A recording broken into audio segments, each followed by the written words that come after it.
కర్కట రేఖ ఏ 8 రాష్ట్రాల గుండా వెళ్తుందో గుర్తుపెట్టుకోవడం కష్టంగా ఉందా?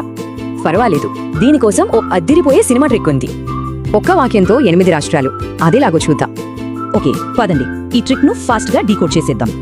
ముందుగా మీరా, మీ అంటే మిజోరం, రా అంటే రాజస్థాన్. మీరా జాస్మిన్ కదా, సో జా అంటే జార్ఖండ్ అన్నమాట. ఆమె సినిమాలు చూసాం, అందులో సి అంటే ఛత్తీస్గఢ్. అదే సినిమాల్లో మా అంటే మధ్యప్రదేశ్. సింపుల్. ఏ సినిమా? భద్ర, అందులో బి అంటే బెంగాల్. ఇంకోటి గుడుంబ శంకర్ అంటే గుఫర్ గుజరాత్. ఎన్నిసార్లు? 3 సార్లు, అదే 3 టైమ్స్, సో త్రిపుర. సరే, ఇప్పుడు దీని గురించి కొన్ని క్విక్ ఇంట్రెస్టింగ్ ఫ్యాక్ట్స్ చూద్దాం. తెలుసా, ఇది గుజరాత్లోని మహీ నదిని ఏకంగా 2 సార్లు క్రాస్ చేస్తుంది. అతి పొడవైన మార్గం మధ్యప్రదేశ్లో ఉంటే అతి చిన్నది రాజస్థాన్లో ఉంది. ఇంకో షాకింగ్ విషయం, ఇది కన్హా నేషనల్ పార్క్ మధ్యలోంచి వెళ్తుంది. భలే ఉంది కదా ట్రిక్.